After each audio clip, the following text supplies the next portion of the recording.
The imaginary separate self is made of the belief that our essential nature of pure awareness shares the limits and the destiny of the body and mind. And this belief has its counterpart in the body, where it is substantiated as me feelings.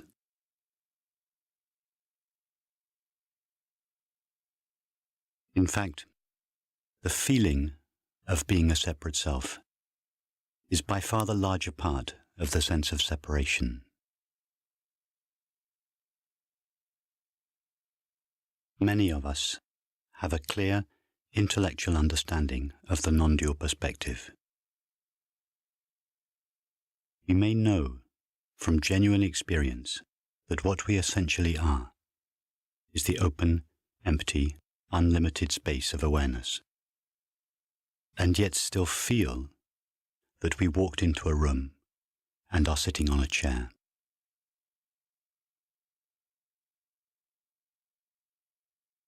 While it is perfectly obvious to us that awareness didn't walk into a room and is not sitting on a chair, nevertheless, we still feel that we are located in and as a body that is sitting on a chair.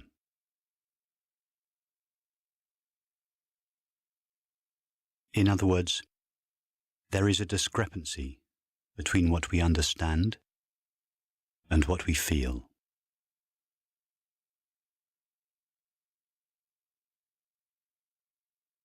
These feelings of separation last much longer than our beliefs. For instance, in a relationship, a conflict may arise, which, although subsequently resolved, may leave a residue of tensions in the body, which takes some time to dissipate. Over the years, a network of tensions and contractions have been laid down in the body in this way. Long after their apparent cause has been forgotten, this network remains alive as a sort of memory or echo in the body, laid down layer upon layer, mimicking the presence of a separate self that supposedly lives there.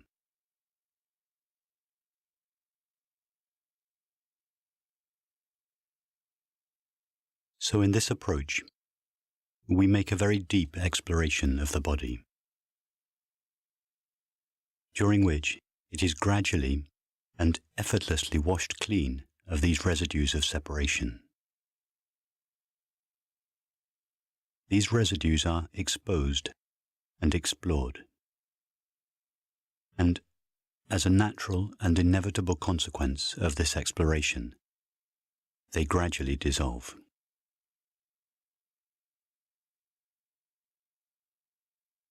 In other words, we learn to feel the body in a way that is consistent with our understanding.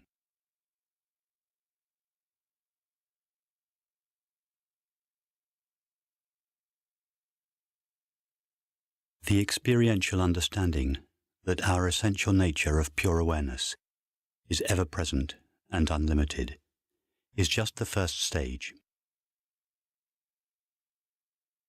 If this understanding is not taken into the way we feel, act, perceive, and relate, then it cannot really be called true understanding.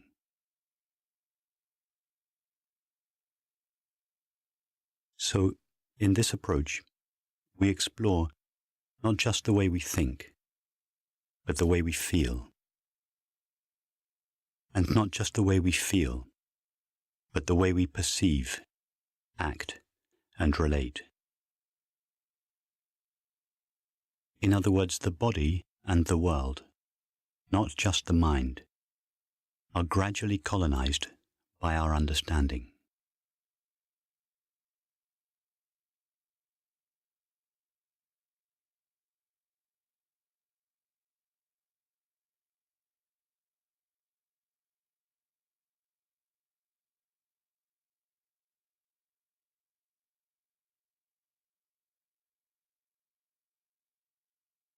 Go now to the experience of the body.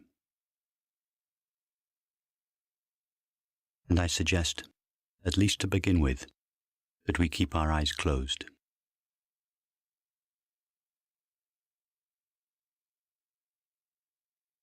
Take some time to make sure we are referring only to the actual experience of the body. If our eyes are closed, our only experience of the body is the current sensation. By sensation, I mean, for instance, the tingling vibration of your hands or feet, a toothache, the experience of hunger, and the tingling vibration called my face are all sensations.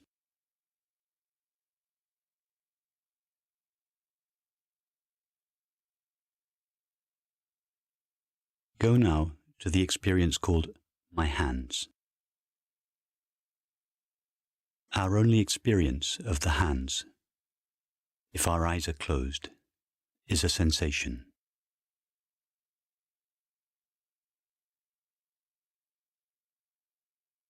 However, just to be sure that we are referring only to a sensation, take first the idea of your hands. They are of a certain size, color, shape, and have 4 fingers and a thumb, etc. And now compare the current sensation with that idea. Make a very clear distinction between the two.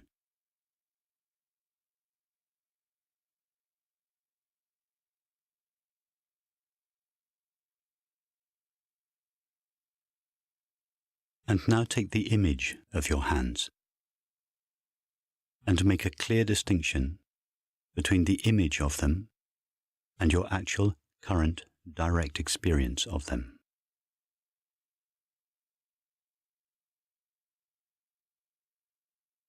So we have the thought, the image, and the sensation of the hands.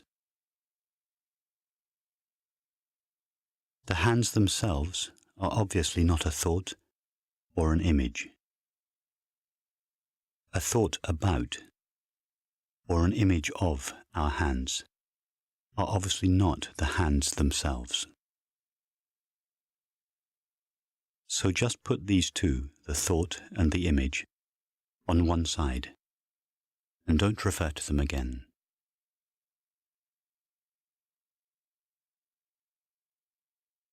Go back to the raw sensation called my hands. In fact, I am referring to this sensation as hands, but without reference to thought or memory. We have no idea that the current sensation is something called my hands.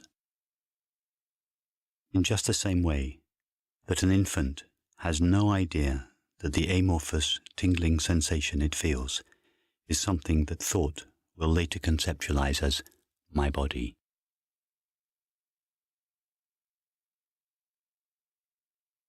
Imagine that you are a newborn baby, made of pure sensitivity, and experience the current appearance of the body like that, without reference to an idea, image, or memory. We do not know that the current sensation is a body. Just experience the raw sensation.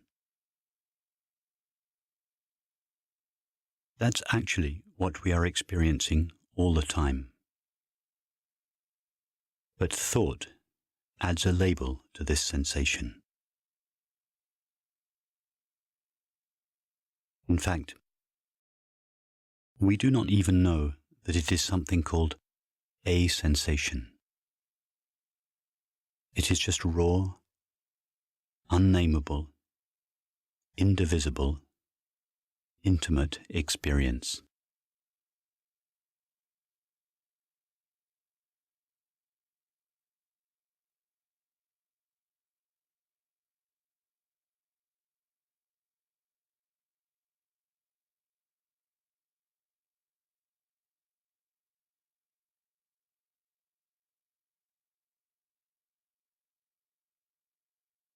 How old is the current sensation? Does it have an age?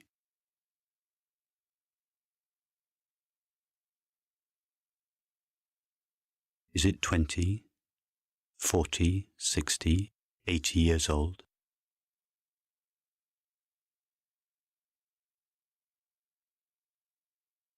Does it have a gender?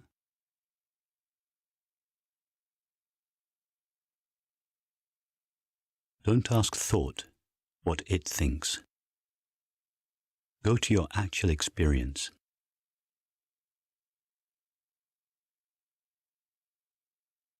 Does the current sensation have a nationality?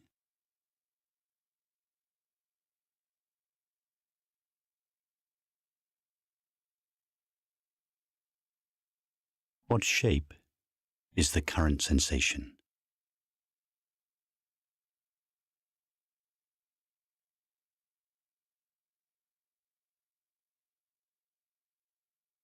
Does it have a clearly defined shape?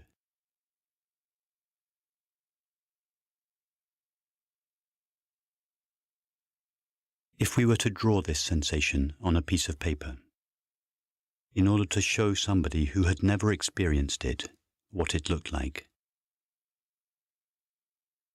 what kind of shape would our drawing take? What kind of marks would we make in order to represent this sensation as accurately as possible?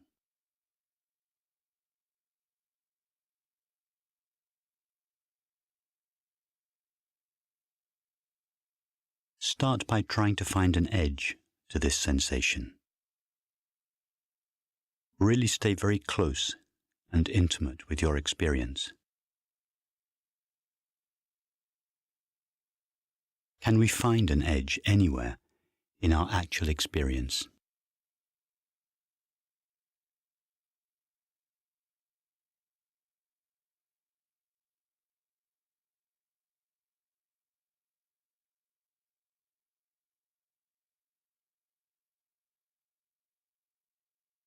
Are there any lines in our drawing?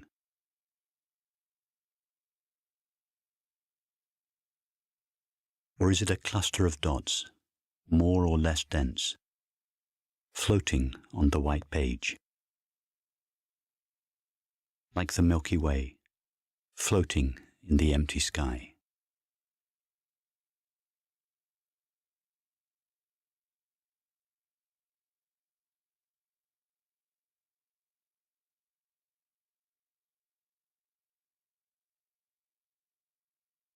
Without reference to memory or thought, does the sensation have a weight?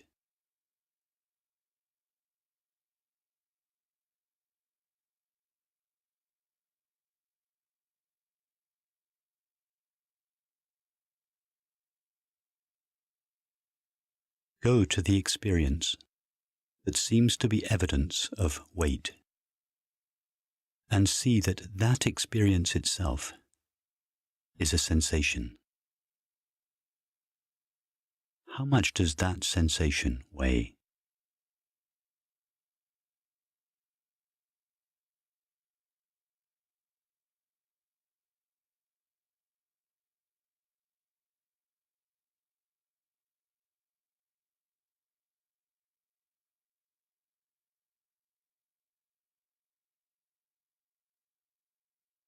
What is supporting this sensation?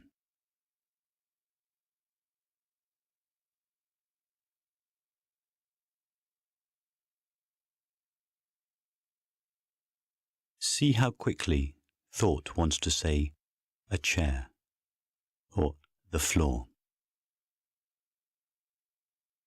But with our eyes closed, we have no experience of a chair or a floor.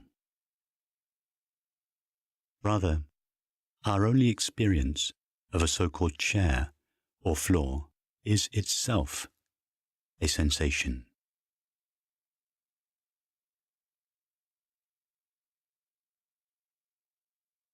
What is supporting that sensation?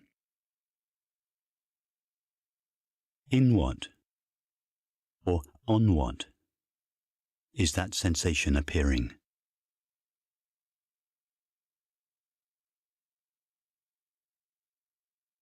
Every appearance must have some kind of support or background. The words of a novel cannot appear without a page. An email cannot appear without a screen. A table cannot appear without a space. A sensation cannot appear without what?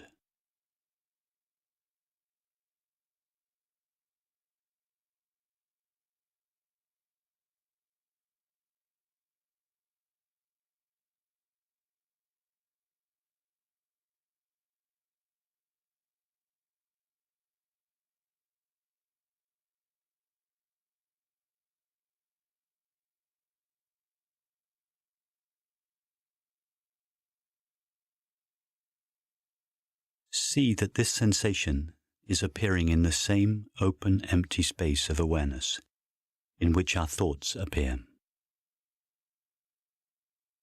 The sensation is floating weightlessly in this space.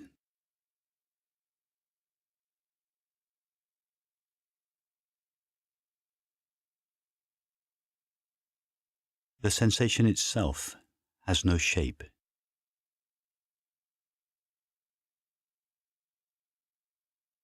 It has no weight.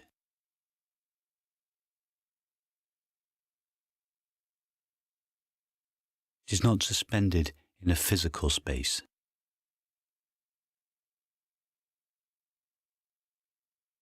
With our eyes closed,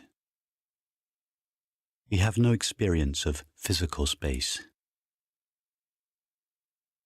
It is a knowing space, a dimensionless, knowing space.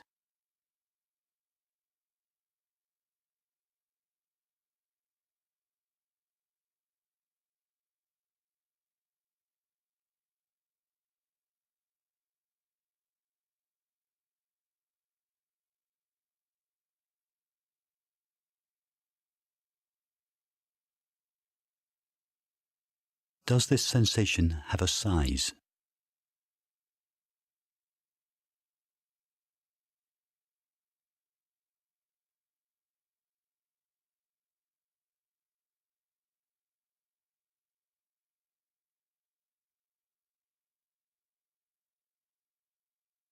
See that without reference to memory, ideas, or images, in other words, without reference to the past, we have no way of knowing how large the current sensation is. We have no way of knowing if it is 2 millimeters wide or 2 meters wide.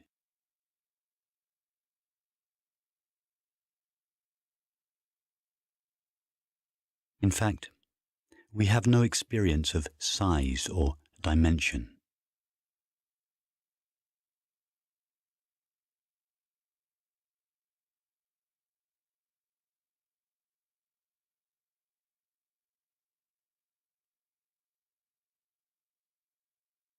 Now go to the inside of this sensation and feel that you are swimming around inside it. Do this with your feeling imagination, not with thought.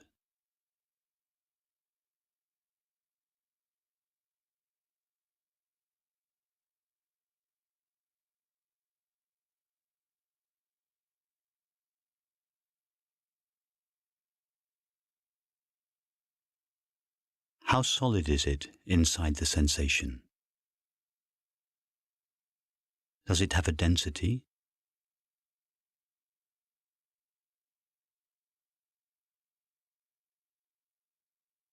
When we enter it, do we cross a threshold and enter a new substance?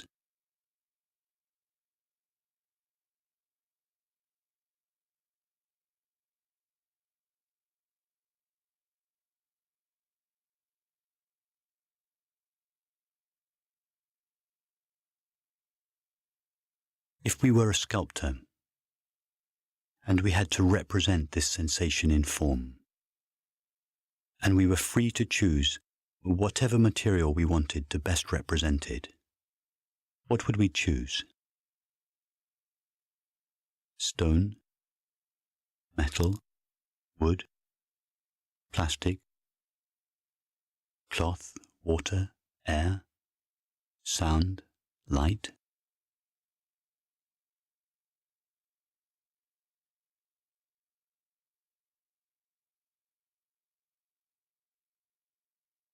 Try to select a material that represents as accurately as possible the quality of the substance out of which the sensation is made. Take each material in turn and measure its quality against the actual experience of the sensation itself.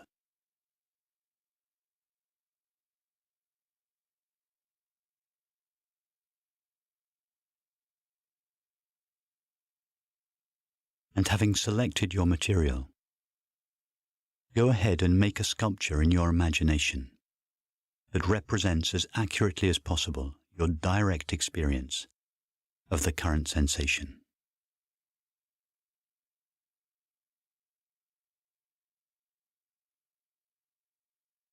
What does your sculpture look like?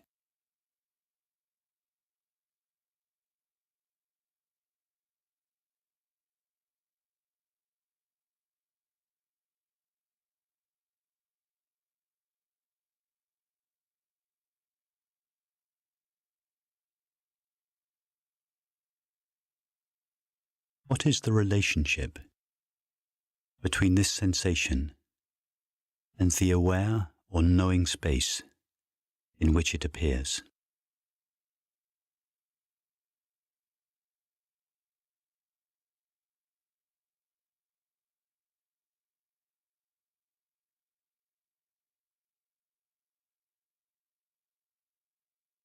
Can we, in fact, differentiate these two? One, the sensation, and two, the aware or knowing space in which it appears and with which it is known. Be very specific.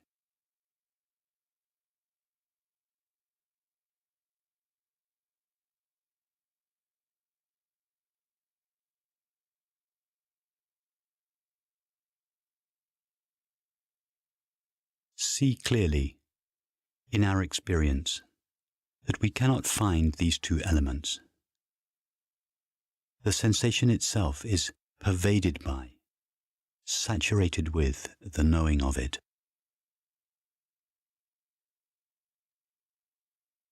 Looking for two separate elements, a sensation and awareness, is like looking for two separate things, one called an email and another called a screen.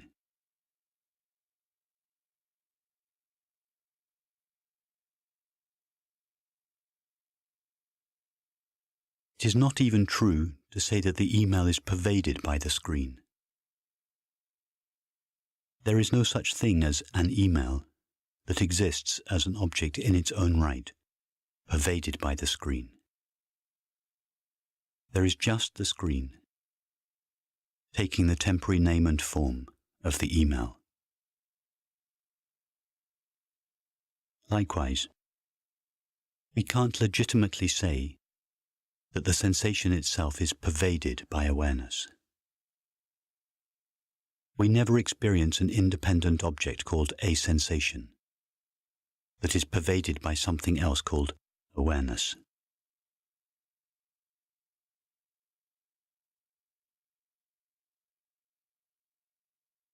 Nor can we legitimately say that the sensation is one with awareness, just as we cannot legitimately say the email is one with the screen. There are not two things present in our experience to begin with, to be separate from, pervaded by, or one with one another.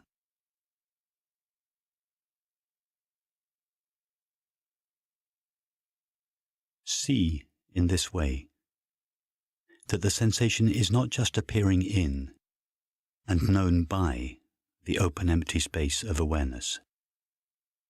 It is made of it.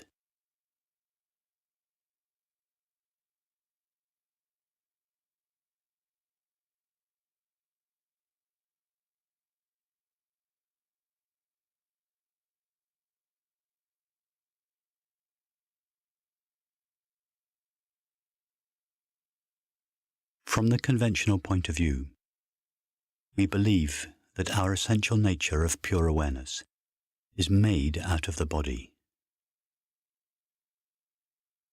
The apparently separate self is created with that belief.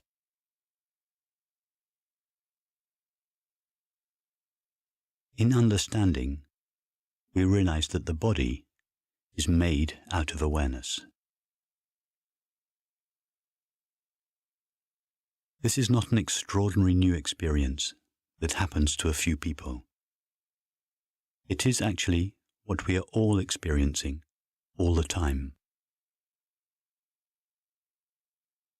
However, the intimacy of our experience has been so distorted by thought that we have come to believe, and more importantly, feel, that what we essentially are is made out of something solid and dense. In fact, it's the other way round.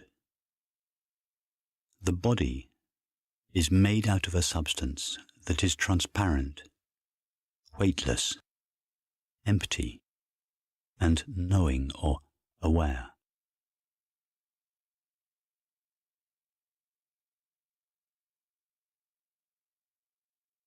The belief in being a separate self finds its counterpart in the feeling that our essential nature is something solid, dense, located, of a particular age and gender, moving around in time and space. This feeling of density, solidity, and locality substantiates and validates the belief in being a separate self. Thus, this belief and feeling mutually support one another, and in doing so are responsible for the complexity and thus the tenacity of the apparently temporary and limited self around whom most of our lives revolve.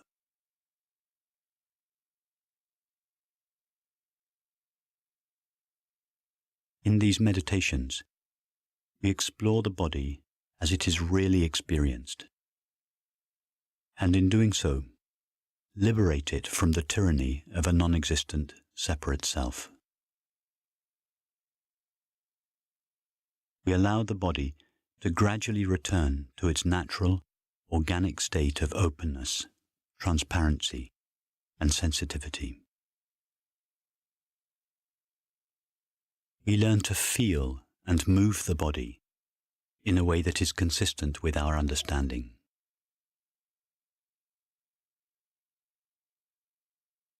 The well-defined borders or contours that seem to separate the body from others and the environment are seen and experienced to be non-existent.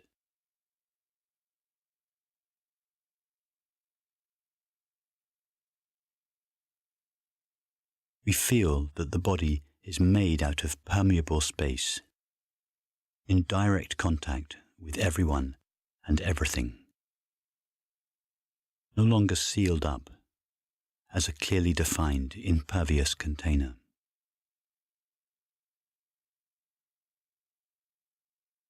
The borders between ourself and the object, other, or world dissolve until we can no longer locate ourselves as someone, somewhere. We know and feel ourself as unlocatable, transparent knowing, which intimately pervades the entirety of our experience.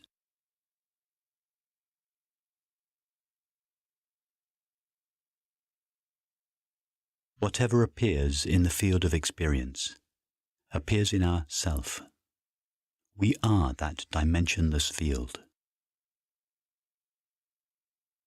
We know ourself as the borderless field of pure sensitivity and receptivity, tasting intimately every experience as a modulation of our own aware being.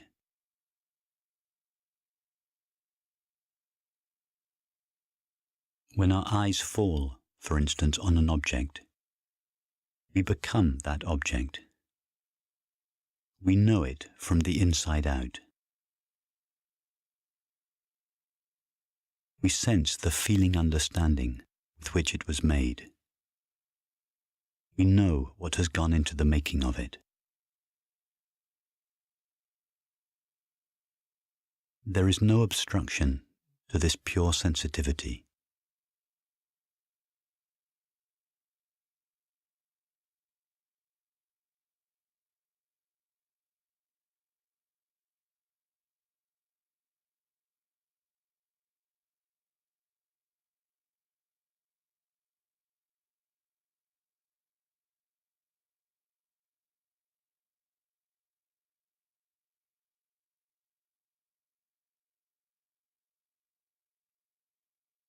Thank you.